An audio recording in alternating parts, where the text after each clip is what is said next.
Assalamualaikum warahmatullahi wabarakatuh. Sahabat Taubat Official dimanapun Anda berada, semoga selalu dalam lindungan Allah Subhanahu wa Ta'ala.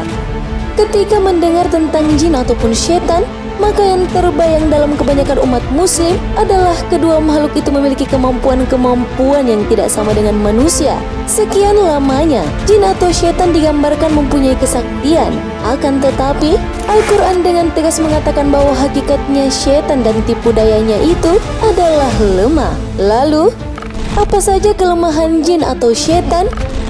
Apakah manusia bisa menghindari jin dan setan? Tonton video ini hingga akhir dan temukan jawabannya tentunya hanya di channel Taubat Official. Tapi sebelum lanjut, jangan lupa like, comment, and subscribe serta nyalakan lonceng notifikasi untuk mendukung channel ini agar tetap menyampaikan informasi Islam.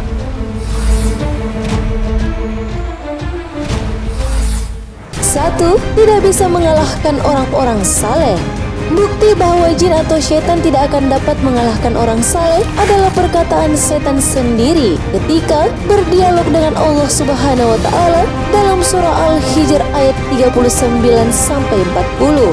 Ia iblis berkata, "Tuhanku, oleh karena engkau telah memutuskan bahwa aku sesat, aku pasti akan jadikan kejahatan terasa indah bagi mereka di bumi, dan aku akan menyesatkan mereka semuanya, kecuali hamba-hambamu yang terpilih di antara mereka." Dari ayat tersebut dapat dipahami bahwa yang menyebabkan setan itu dapat menguasai seseorang adalah karena perbuatan dosanya.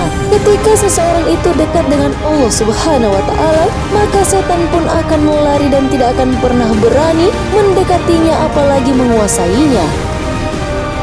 2.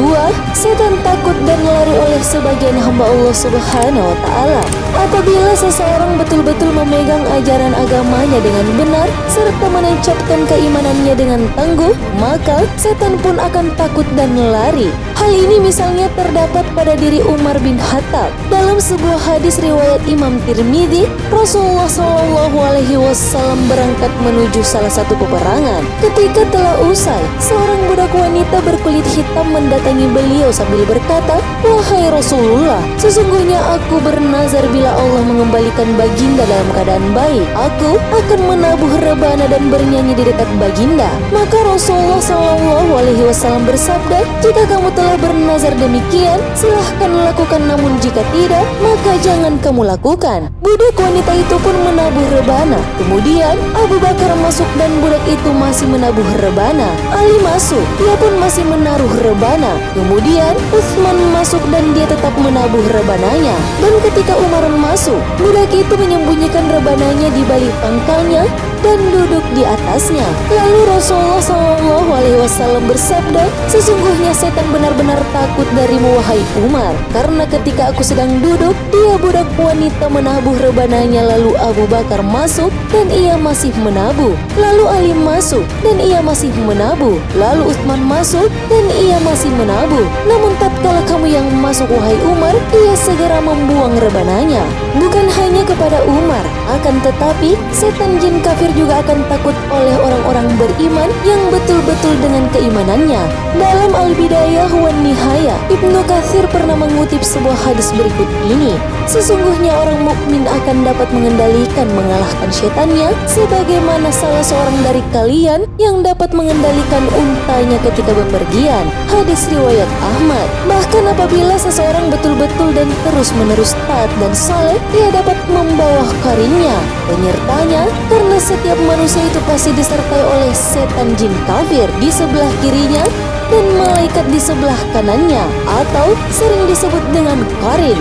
Hal ini sebagaimana disebutkan dalam sebuah hadis riwayat Imam Muslim berikut ini. Rasulullah SAW bersabda, "Tidak ada seorang pun kecuali ia disertai oleh seorang qarin penyerta dari jin dan seorang qarin penyerta dari malaikat." Para sahabat bertanya, "Apakah termasuk Anda juga, wahai Rasulullah?" Rasulullah menjawab, "Ya, termasuk saya. Hanya saja Allah menolong saya sehingga jin itu masuk Islam. Ia jin tadi tidak pernah menyuruh saya kecuali untuk kebaikan." Hadis riwayat Muslim. Ketiga, jin takluk dan taat kepada Nabi Sulaiman. Di antara mukjizat Nabi Sulaiman adalah dapat menaklukkan jin dan setan, sehingga semuanya dapat bekerja atas perintahnya. Hal ini sebagaimana ditegaskan dalam Al-Quran, surah Sad ayat 36 hingga 38. Kemudian kami tundukkan kepadanya angin yang berhembus dengan baik menurut perintahnya kemana saja yang dihendakinya. Dan kami tundukkan pula kepadanya setan-setan, semuanya ahli bangunan dan penyelam, dan setan yang lain terikat dalam belenggu. Mukjizat ini diberikan kepada Nabi Sulaiman sebagai pengabulan atas doanya yang mengatakan, Qala rabbi ghafirli wa habli mulka la yanbaghi li ahadim min ba'di innaka antal wahhab. Dia berkata, ya Tuhanku, ampunilah aku dan anugerahkanlah kepadaku kerajaan yang tidak dimiliki oleh siapapun setelahku. Sungguh engkaulah yang maha pemberi. Quran surah Sad ayat 35. Doa Nabi Sulaiman inilah yang menyebabkan Rasulullah SAW tidak jadi untuk mengikat jin yang datang dengan melemparkan anak panah ke muka beliau. 4. Jin atau setan tidak dapat menyerupai Rasulullah SAW. Setan dan jin tidak dapat menyerupai bentuk dan muka Rasulullah SAW. Oleh karena itu, apabila seseorang bermimpi melihat Rasulullah SAW, maka ia sungguh telah melihatnya. Dalam hadis sahih dikatakan, Rasulullah SAW bersabda, barang siapa yang bermimpi melihatku, maka dia sungguh telah melihatku, karena setan tidak dapat menyerupaiku. Hadis riwayat Muslim. Syekh Umar bin Sulaiman Al-Ashqar berkata bahwa setan tidak mampu menyerupai Rasulullah SAW dan mengaku-ngaku bahwa dia adalah Rasul. Inilah yang dipahami oleh Ibnu Sirin sebagaimana dinukilkan oleh Imam Bukhari. Sahabat, hadis ini bukan berarti setiap orang yang mengaku melihat Rasulullah SAW selalu benar, karena ia harus buktikan bagaimana ciri-ciri fisik dari Rasulullah. Ternyata banyak yang mengaku, akan tetapi bentuk rupa yang digambarkan jauh berbeda. 5. Jin dan setan tidak dapat melewati batas-batas tertentu di langit. Sekalipun jin dan setan mempunyai kelebihan dapat bergerak dengan cepat, akan tetapi mereka tidak akan dapat melewati batas-batas yang sudah ditetapkan yang tidak dapat dilalui selain oleh para malaikat. Karena apabila mereka berani melewatinya, maka mereka akan binasa dan hancur. Karena itu pula, jin tidak dapat mengetahui dan mencuri informasi dari langit, sehingga apa yang dibisikkannya ke tukang-tukang ramal dan dukun adalah kebohongan semata. Untuk lebih jelas akan hal ini dapat dilihat dalam surah Ar-Rahman ayat 33 hingga 35.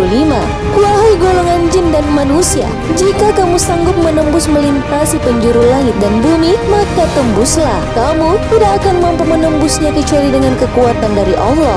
Maka nikmat Tuhanmu yang manakah yang kamu dustakan kepada kamu jin dan manusia? Akan dikirim nyala api dan cairan tembaga panas sehingga kamu tidak dapat menyelamatkan diri darinya. 6. Jin tidak dapat membuka pintu yang sudah ditutup dengan menyebut nama Allah Subhanahu wa Ta'ala. Rasulullah SAW bersabda, tutuplah oleh kalian bejana-bejana, rapatkanlah tempat-tempat minuman, tutuplah pintu-pintu, dan matikanlah lampu, karena setan tidak dapat membuka ikatan tempat minum, pintu, dan bejana.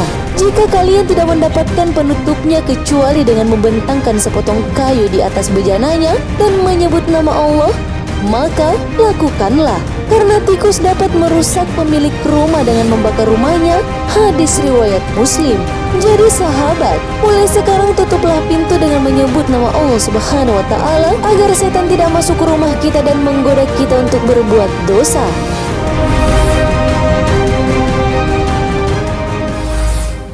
Sahabat, jin ataupun setan adalah musuh nyata bagi manusia, senantiasa berusaha menyesatkan dan menimpakan keburukan serta kecelakaan kepada umat muslim. Karena itu, umat muslim harus selalu waspada dengan tipu daya dan kejahatannya, bentengi diri dan keluarga dengan zikir dan doa. Wallahu a'lam bissawab, karena kebenaran hanya datangnya dari Allah Subhanahu wa Ta'ala. Sahabat Taubat Official dimanapun Anda berada, wa ma khalaqtul jinna wal insa illa liya'budun. Aku tidak menciptakan jin dan manusia melainkan agar mereka beribadah kepadaku. Quran Surah Az-Zariyat ayat 56. Wassalamualaikum warahmatullahi wabarakatuh.